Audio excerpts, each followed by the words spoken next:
All right, Joe. This is the first time we've had any rocky road in this season so far. This is the first little dip for you guys. Yeah, I would say we had one right at the beginning, and then we haven't had one since. So, we need to respond and come out and win tonight and, have a good weekend. Joe, last night, obviously you've been getting good performances from Phelps. How about last night? He didn't get helped out by the defense in the first inning, but what was the issue with him last night? He just didn't throw quality strikes. You think about the first curveball to Murphy, he hung that. Made a mistake, for the first hitter of the game where he left a fastball up down the middle, and I believe he walked David Wright, and it just kind of, snowballed after that. But he was not sharp. And he's had, some other games where he struggled a little bit in the first inning, has gotten out of it, but last night he wasn't able to. All right, what do you expect from Nuno tonight as far as, his ability to step up in this kind of game? And number two, how far can he go? Well, I don't think, maybe 100 pitches. I don't see that being a problem for him tonight. He's built up pretty well now again. And, he showed such a calmness in everything that, has been put in front of him. I don't expect him to be any different. There's nothing that tells us that he would be any different. We're talking with Joe Girardi, of course, as the Yankees get ready to finish this Subway Series. On the heels of that, the Red Sox will be in tomorrow. Interesting stretch for your team. And not only that, a little bit of a transition period right now. A lot for your team to digest. Youkilis and Teixeira coming back. Mets out, Red Sox in. Has that at all unnerved your team? Is your team a little off its game, a little equilibrium issue this week, Joe, as far as a lot of changes, a lot of things going on? I mean, it's kind of a busy week with a lot of things going on this week. Yeah, I don't really think so because nothing's really happened yet.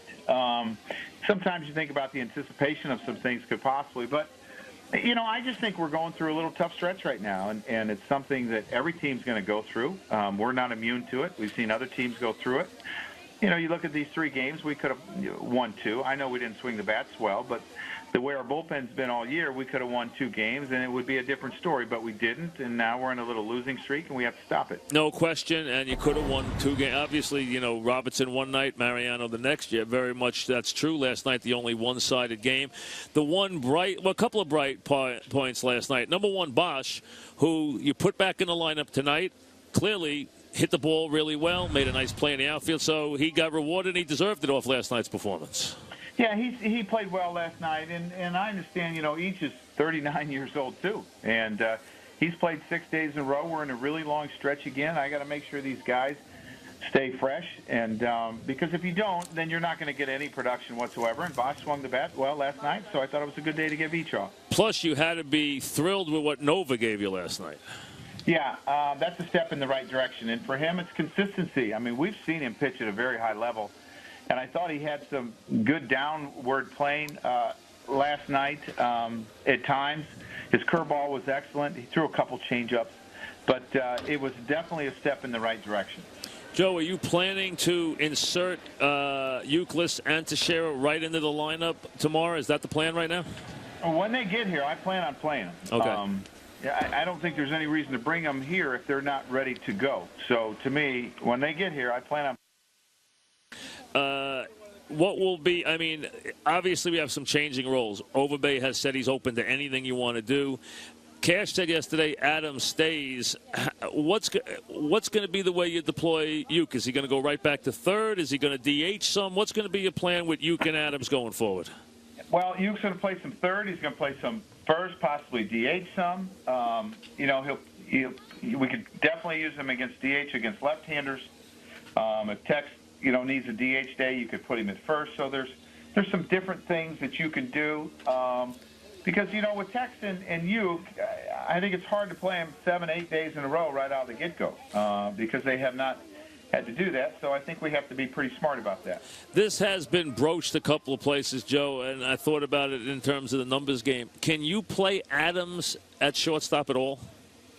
He hasn't been there for a long time, and with the ankle injury that he had, I have not really thought about it. The topic has not been brought up to me by anyone in our front office or our minor league staff.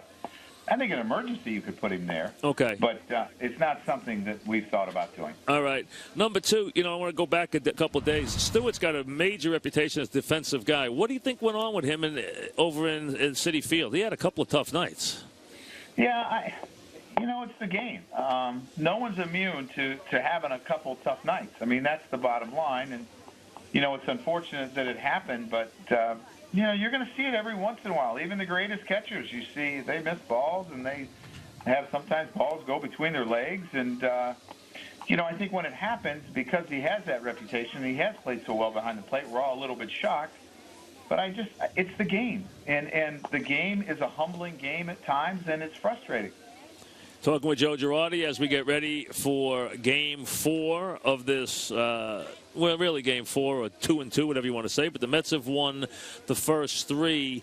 The Mets series does its, it's interesting. You get right out of that, right back into the Red Sox. In the long scheme of things, the Red Sox obviously is a pennant battle. It's a different thing. It has more meaning. But there is a little attachment here to this Subway Series. Is your team at all keyed up, or is it not that big a deal about the idea that they are not looking to be swept by the Mets, or is it not that big an issue?